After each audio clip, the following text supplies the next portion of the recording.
Assalamualaikum warahmatullahi wabarakatuh. Salam sejahtera buat pemirsa dimanapun Anda berada.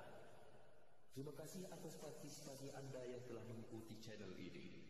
Sampai jumpa kembali dengan kami, Kabar Times Team Channel.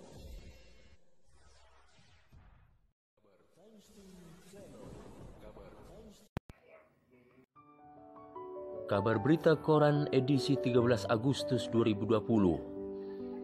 Dari Batang Cenaku melaporkan, RKPDes Bukit Lipai, BPD sampaikan 4 poin harapan. Berita selengkapnya.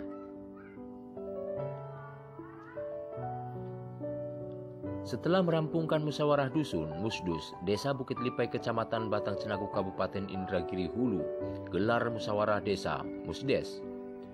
Musyawarah tersebut bertema penyusunan rencana kerja pemerintahan desa RKPDes untuk anggaran tahun 2021. Senin 11 Agustus sekira pukul 10 waktu Indonesia Barat. Acara berpusat di Gedung Serbaguna desa tersebut. Acara dihadiri Camat Batang Cenaku Haji Masud SE melalui Kasih Pembangunan Asti Rahmi SE bersama 2 orang pendamping desa PD. Kemudian hadir pihak Badan Permusyawaratan Desa BPD, Lembaga Pemberdayaan Masyarakat atau LPM, penggerak PKK desa, tokoh masyarakat, agama, pendidikan, pemuda dan beberapa pihak perwakilan unsur dari elemen masyarakat Desa Bukit Lipai. Nampak Kepala Desa Bukit Lipai, Indro Suryo Wibowo Esos bersama segenap perangkat desa menyambut hadirin di ruang rapat tersebut. Dalam sambutan, Kades menjabarkan tujuan RKPDes sekaligus juga menjadi persiapan pemerintahan desa dalam menyusun atau menyongsong musyawarah rencana pembangunan desa Musrenbangdes untuk kebutuhan anggaran tahun 2022 mendatang. Skala prioritas juga diterangkan terkait kebutuhan ke depan terutama sektor pembangunan. Dalam sambutan mengatakan, penyusunan RKPDes nantinya akan memetik beberapa kebutuhan masyarakat dengan skala prioritas. Artinya, kebutuhan yang bakal diwujudkan itu harus memenuhi unsur-unsur kepentingan, tak hanya sekedar ingin. Namun, kebutuhan itu sifatnya sangat dibutuhkan oleh semua masyarakat. Tak hanya ingin, namun juga prioritas ini sangat dibutuhkan oleh masyarakat, juga dibutuhkan desa. Jelasnya, bla bla bla bla, banyak sudah Kades menjelaskan perihal di seputar RKPDes, juga Musrenbangdes di hadapan hadirin yang diketahui bernotaben selaku perwakilan unsur masyarakat. Selanjutnya waktu sambutan pun berganti di pihak BPD. Ketua BPD Desa Bukit Lipai, Armis, melalui Sekretaris Budiono menyampaikan sedikitnya 4 poin pesan bernada harapan. Keempat poin dan harapan tersebut adalah: pertama, hendaknya RKPDes dilakukan berdasarkan aspirasi atau kebutuhan masyarakat banyak atas dasar prioritas. Kedua, hendaknya para pihak yang hadir dalam Musdes RKPDes sebagai perwakilan setiap unsur dan elemen masyarakat hendaknya bisa mengantar dan mengawal jalannya proses hingga realisasi kebutuhan itu tuntas terwujud. Dalam artian ikut merespons dan proaktif mengawal pembangunan dari awal hingga tuntas. Diawali hadir di sini dalam penyusunan RKP hingga nantinya berakhir pada tuntasnya kebutuhan itu terwujud, ujar Budi. Ketiga, untuk para pelaksana pembangunan kebutuhan masyarakat atau desa hendaknya mampu menyuguhkan hasil pembangunan secara maksimal. Menurut Budi, maksimalnya hasil itu memiliki tolak ukur, yakni diambil dari grafik tingkat kepuasan masyarakat dalam menikmati hasil pembangunan yang nantinya terwujud. Keempat, saling berkoordinasi adalah sangat perlu dilakukan, baik masyarakat, BPD, juga pemerintahan desa dalam mewujudkan soal kebutuhan.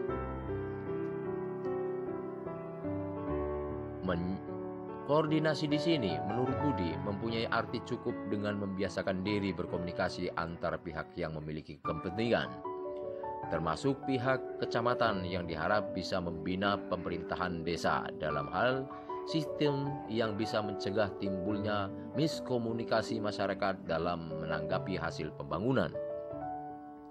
Hal itu dimisalkan oleh Budi hingga menjadi harapannya. Seperti halnya saat melakukan pengecekan atau peninjauan fisik, pembangunan dan sebagainya, hendaknya para petugas bisa mengarahkan pihak pemerintahan desa untuk menyertakan beberapa gelintir perwakilan masyarakat setempat untuk membaur di dalamnya, dengan tujuan agar masyarakat bisa menyampaikan respons menyangkut hasil pembangunan. Sebab, kata Budi lagi, masyarakat juga berhak memberikan masukan baik positif ataupun negatif terkait azas manfaat dalam bentuk komentar.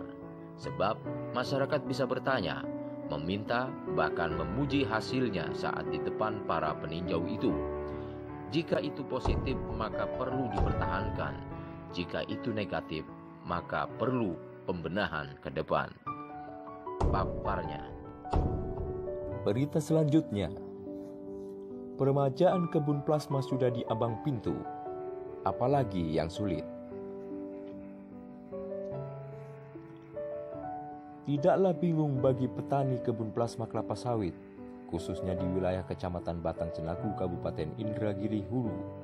Sebab, jika dulu di 20 tahun silam begitu sulit membangun kebun secara mandiri, namun saat ini tidaklah demikian.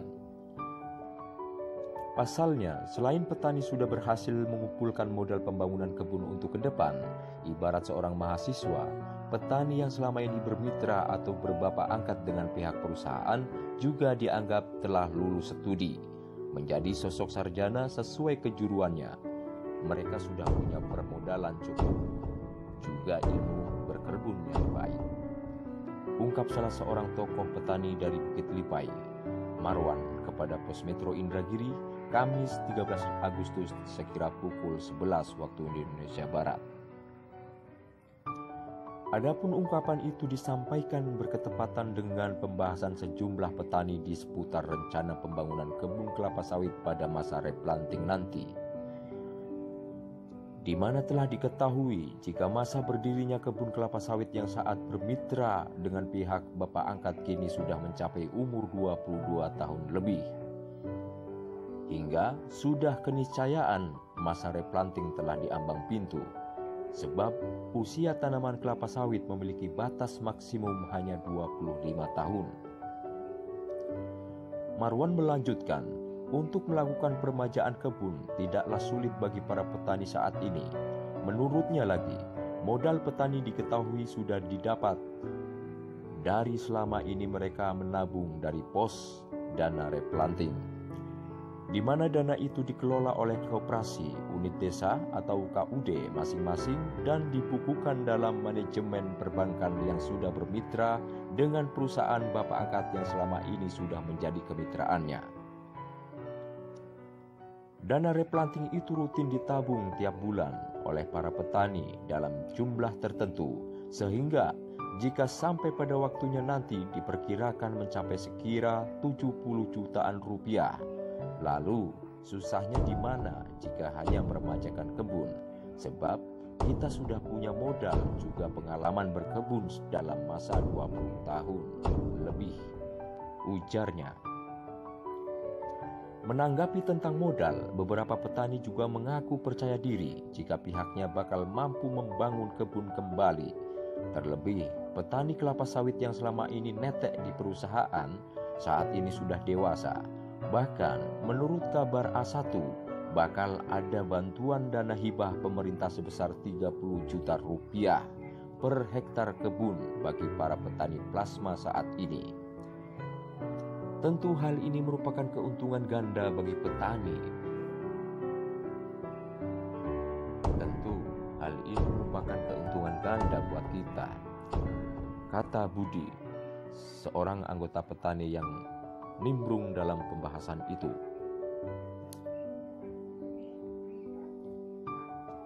Budi melanjutkan, Untuk soal permajaan kebun, petani juga telah memiliki kelengkapan persiapannya, baik modal, ilmu, sarana, dan prasarana. Hanya saja, Budi menjelaskan, untuk mendirikan kebun nanti pada masa replanting, petani hanya butuh tenaga ahli. Namun, itu pun seharusnya sudah dimiliki oleh petani, mengingat masa 24 tahun lebih, boleh dibilang petani sudah belajar matang, dan tentunya lulus sudah dalam ilmu tentang perkebunan. Tentunya waktu itu cukup buat pengalaman petani untuk membangun kebun. Tukasnya, ada satu hal yang belum bisa digapai petani selama ini, ialah terkait pemasaran produksi, sebab hal yang satu ini tetap akan melibatkan pabrik kelapa sawit. Tentu, menurut kebanyakan petani, dalam pembahasan itu merupakan hal penting. Mengapa tidak? Selama ini, hasil kebun petani selalu bermuara di pabrik perusahaan bapak angkat. Meskipun demikian, beberapa anggota petani mengatakan jika keberadaan pabrik kelapa sawit sudah menjamur di wilayahnya, lalu apalagi yang sulit? Adalah nilai beli dari pabrik jika selama ini masih ada perbedaan harga buah kelapa sawit di antara pabrik-pabrik yang ada. Sesungguhnya kita sudah menang. Tutup Budi.